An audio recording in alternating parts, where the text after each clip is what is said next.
Hello, literature lovers. Today, as you can see, I'm just discussing absurdism. It's a very popular thing.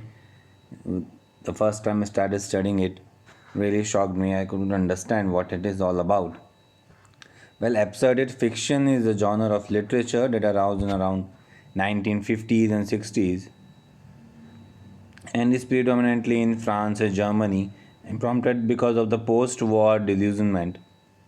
I can understand it now better since how the circumstances after war changes, and as you can see, it's a very good example presented here. Absurdism is like a Ferris wheel, and the participants are trapped in the revolving circle that does not let them evolve into a better person. So you are somewhat stuck in something which really, try to it.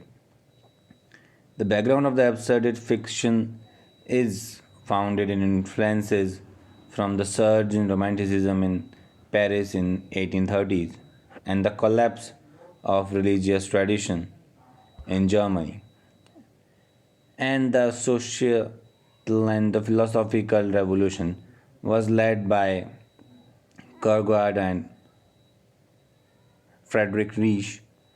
Absurdist fiction takes form most commonly in a novel, play, poem, or a film, and it focuses on the experiences of characters in situations where they cannot find any inherent purpose in life.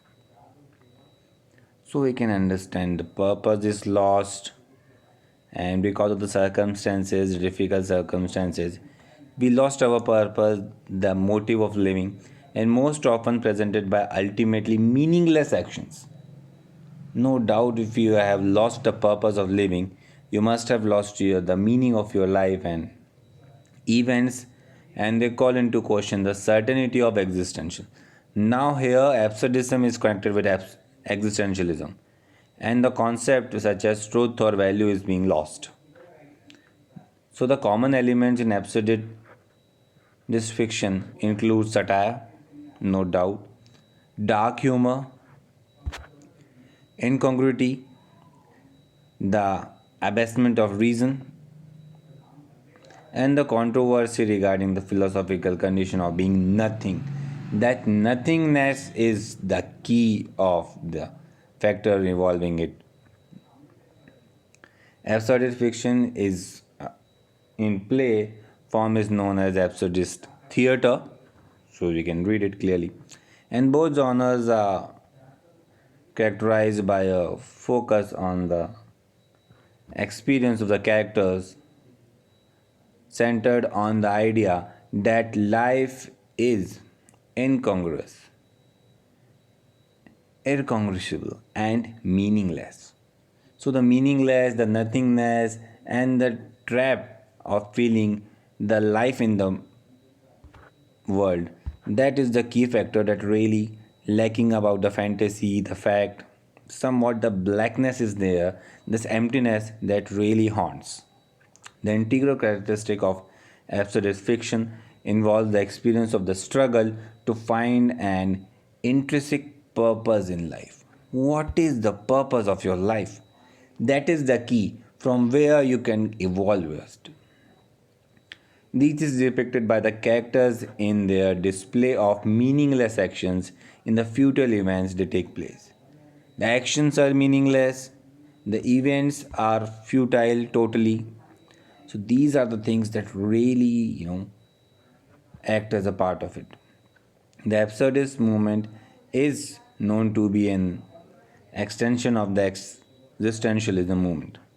No doubt, if you have a doubt in your existence, purpose of your existence, that will later on lead to absurdism. We start doing meaningless things, rising daily, thinking about nothing, doing futile things, having no meaning, and this would definitely do. So now you can see the connection between existentialism and absurdism, how it is totally related to each other. And that is the reason that it focuses on the pointlessness and of the mankind. What is the point in being existing? Just as existing won't prove your point. So that is the thing that really matters, specifically the emotional angst and the anxiety present when the existence of purpose is being challenged.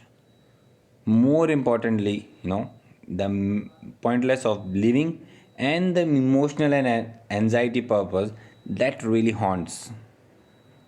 And that is the reason it challenged the existentialist. And the agnostic perspective are being explored in the Absurdist novels. And here the novels come, and which are really, and theatre portion also, and in their expression of plot and characters revolve around the fact.